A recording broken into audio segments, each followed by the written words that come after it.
Speaker of the Senate will make a ruling on that after the National Assembly has issued its response. The matter before the Senate is the impeachment of Deputy President Rigathi Gachagua, which was conducted in the National Assembly and forwarded to the Senate for trial. And just a quick reminder, the National Assembly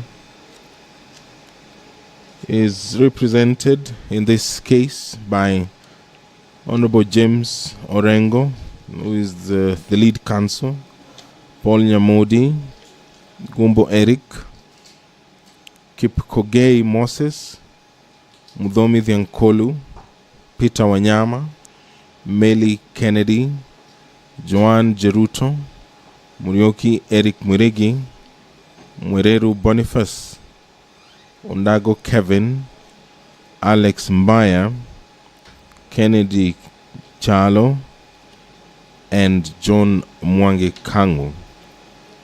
The National Assembly shall call the following witnesses: Honorable Ekomas Mwengi Mutuse, Mr. Andrew Mulwa, Ms. Mercy Wanjau, Honorable Johnson Sakaja, and Mr.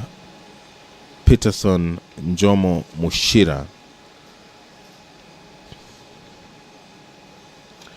The invitation to His Excellency Rigathi Gachagua, the Deputy President of the Republic of Kenya, to appear and be represented before the Senate during its investigations was served on the advocates for the governor on Wednesday, 9th of October 2024. The invitation required the Deputy President, if he chose to appear before the Senate, to file with the office of the Clerk of the Senate by 5 p.m. on Monday, 14th of October 2024, a soft copy and 80 hard copies of his answer to the particulars of the allegations, setting out the Deputy President's response to the particulars of the allegations, the manner of appearance before the Senate, whether in person, by advocate, or in person and by advocate, the names and addresses of the persons to be called as witnesses, if any, and witness statements containing a summary of the evidence to be presented by such witnesses before the Senate, and any other evidence to be relied on. The invitation to appear and affidavit of service are attached to the documents that the senators have been given.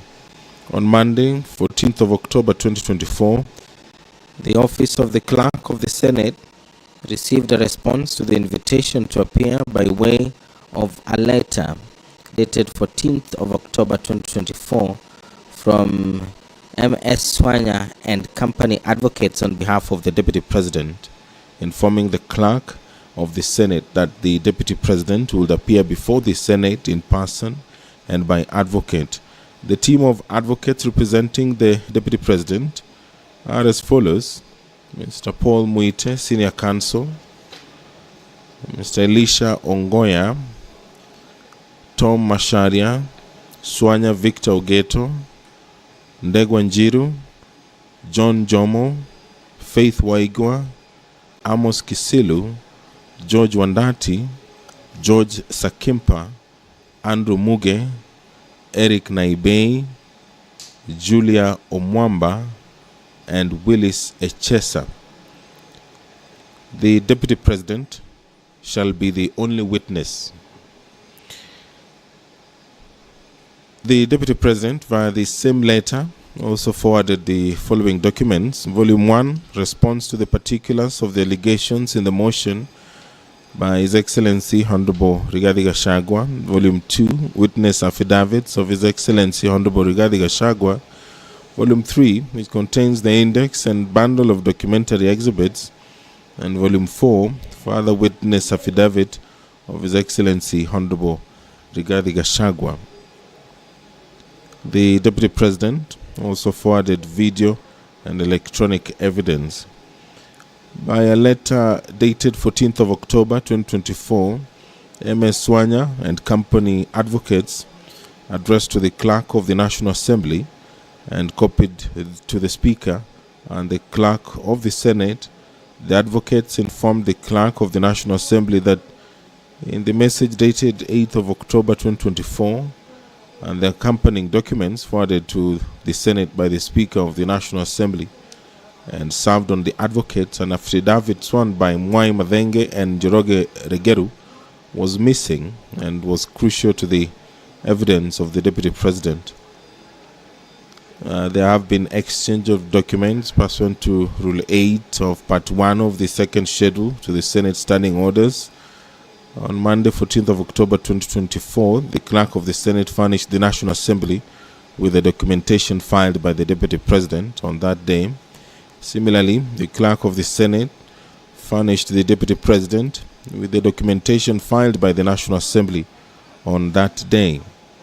And there were further documentation that was received by a letter dated 15th of October 2024 addressed to the clerk of the Senate and received on 15th of October 2024. MSG and A advocates indicated that in the course of reviewing the bundle of documents, they noticed that a few of the pages between 135 to 140 in volume 4 of the bundles were either illegible or were inadvertently omitted in the course of photocopying. They have therefore reproduced and forwarded a copy of volume 4 to the National Assembly bundles with the missing pages included. The hearing program of the impeachment trial of the Deputy President began with a pre-hearing meeting for senators, which was conducted in a closed session. There were also preliminaries, which included the recital of the mandate of the Senate, rules of procedure, and hearing program.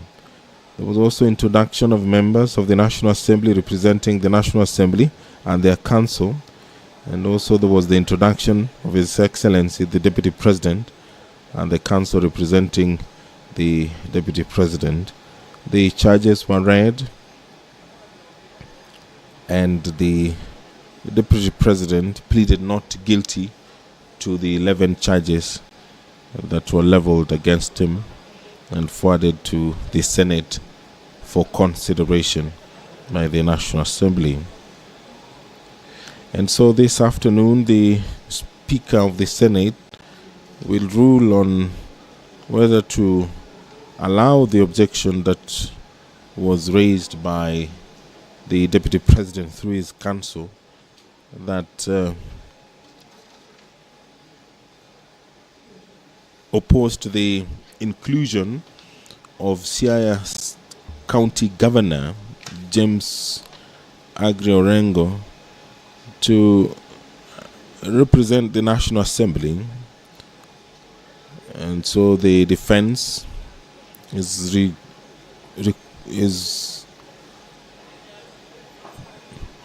the defense wants the senior counsel to recuse himself from the proceedings.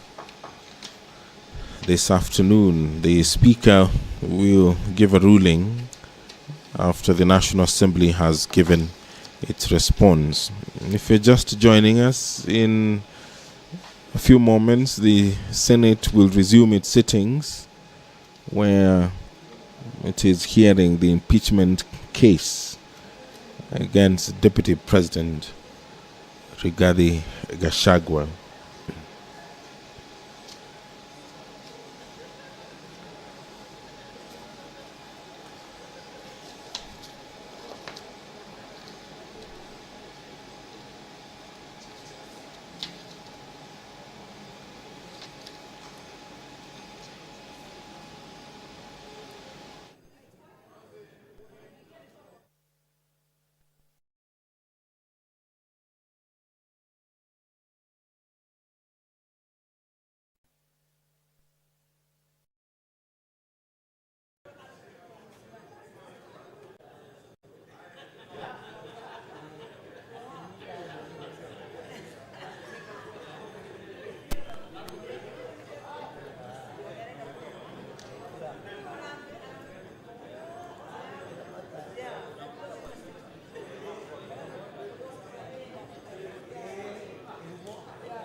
Good afternoon. If you're just joining us, this live proceedings from the Senate chambers, and the business of the Senate will begin anytime from now.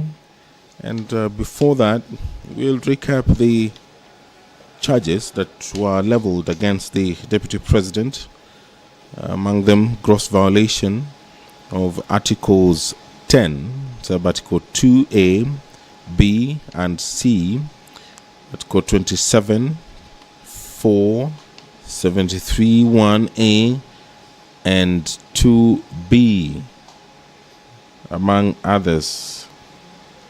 The other ground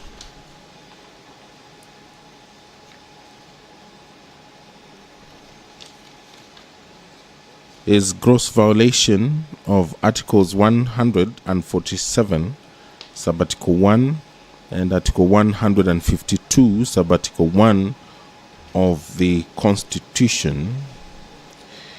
That His Excellency Rigathi Gachagua has on several occasions throughout the last 2 years made public statements contradicting the President on critical matters of governance and the exercise of the President's functions as a symbol of national unity.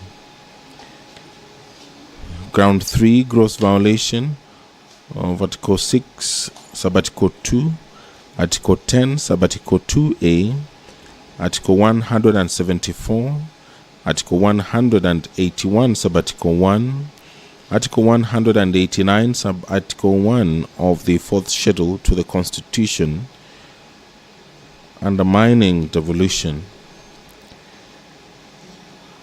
That His Excellency Rigathi Gachagua publicly disparaged the leadership of the Nairobi City County Government and its decisions.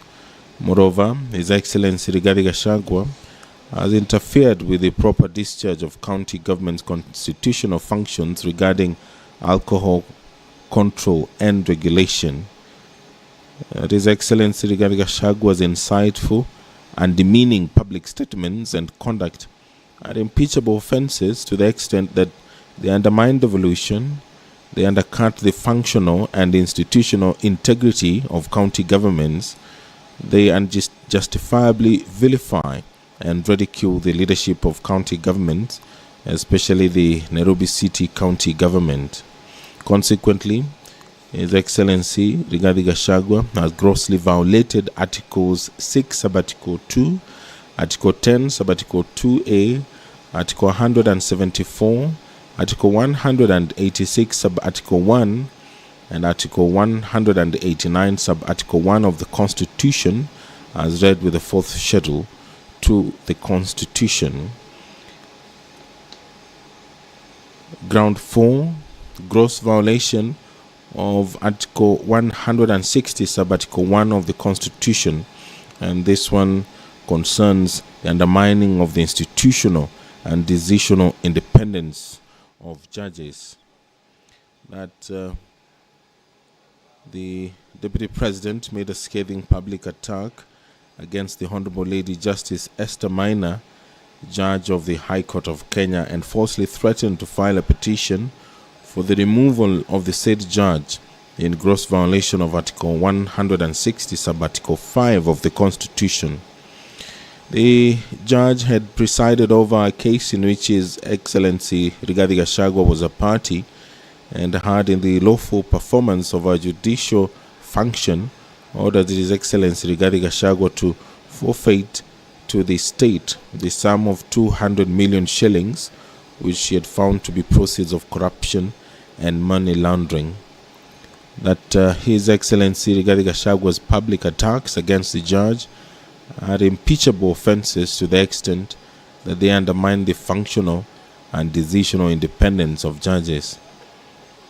Charge 5, gross violation of Article 3, Subarticle 1, and Article 148, Subarticle 5A of the Constitution, which talks about breach of the oath of office and allegiance.